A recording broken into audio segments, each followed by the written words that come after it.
filsafat Pancasila. Nah, yang pertama, baiklah saya akan menjelaskan tentang pengertian filsafat dulu ya. Nah, pengertian filsafat itu secara etimologis istilah filsafat atau dalam bahasa Inggrisnya filosofia adalah berasal dari bahasa Yunani filosofia yang secara lazim diterjemahkan sebagai cinta kearifan atau cinta kebijaksanaan. Kata filosofia tersebut dibagi menjadi dua. Filosofia yang pertama kata filos. Filos itu artinya cinta dan sofia artinya kearifan. Jadi kalau digabungkan artinya cinta kearifan atau cinta kebijaksanaan.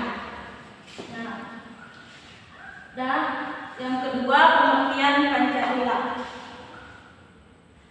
Kata Pancasila berasal dari kata Sanskerta yaitu untuk mencapai nirwana atau diperlukan 5 dasar ajaran.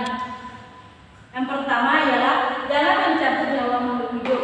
Maksudnya itu kita dilarang membunuh orang. Yang kedua, jangan mengambil barang orang lain. Maksudnya kita itu dilarang mengambil barang yang bukan hak kita, karena itu sama dengannya mencuri atau maling. Yang ketiga, jangan berhubungan kelamin. Maksudnya itu kita dilarang berzina, ya. Dan yang keempat, jangan berkata palsu. Maksudnya kita tidak boleh berkata-kata yang tidak pasti atau yang tidak benar. Itu sama dengan halnya berbohong. Dan yang kelima itu jangan minum minuman yang menghilangkan pikiran. Kita itu dilarang minum minuman keras ya, anggur merah.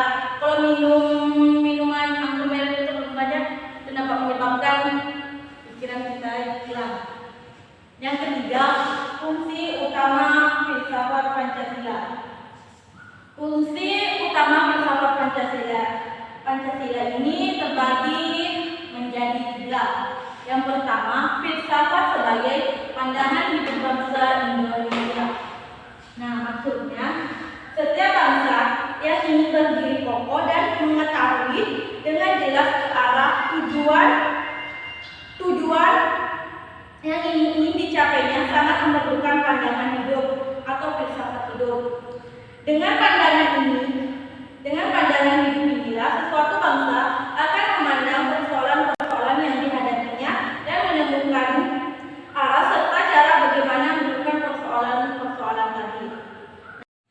Nah, yang kedua adalah Pancasila sebagai dasar negara Republik Indonesia.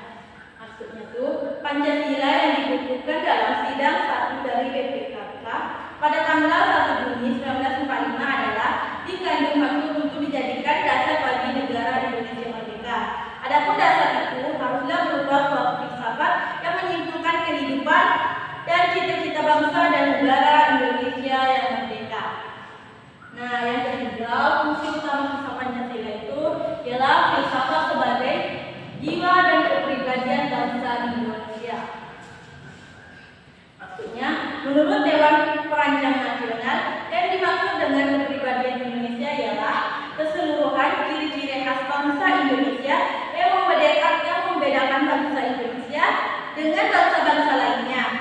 Keseluruhan ciri-ciri khas bangsa Indonesia adalah pencerminan dari garis pertumbuhan dan perkembangan bangsa Indonesia sepanjang masa. Nah, baiklah, saya di sini menjelaskan sedikit tentang filsafat Pancasila sebagai dasar filsafat negara Indonesia. Filsafat Pancasila sebagai dasar negara Indonesia dapatlah kita temukan dalam beberapa dokumen historis dan di dalam perundang-undangan negara Indonesia seperti yang saya sebutkan ialah yang pertama dalam pidato Insinyur Soekarno pada tanggal 1 Juni 1945. Yang kedua, dalam naskah politik yang bersejarah pada tanggal 22 Juni 1945, alinea keempat yang kemudian dijadikan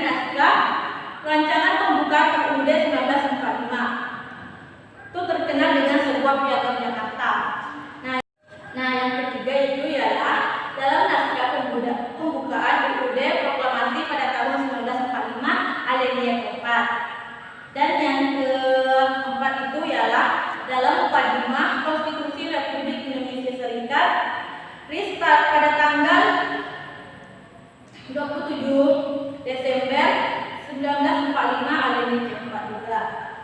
Dan yang kelima ialah dalam Mukadimah UUD sementara Republik Indonesia tanggal 17 Agustus 1950. Dan adapun yang terakhir ialah dalam pembukaan UUD 1945 pada alinea C4 setelah Dekret Presiden Republik Indonesia pada tanggal 5 Juli pada tahun 1959. Nah, baiklah, di sini saya akan menyimpulkan dari filsafat Pancasila tersebut ya.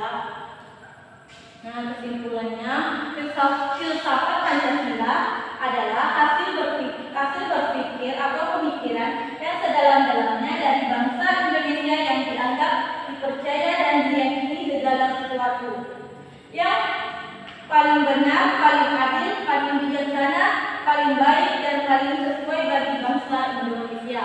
Dan adapun fungsi utama dari filsafat Pancasila itu tadi adalah filsafat sebagai pandangan hidup bangsa Indonesia, filsafat sebagai dasar negara Republik Indonesia, filsafat sebagai jiwa dan kepribadian bangsa Indonesia. Nah,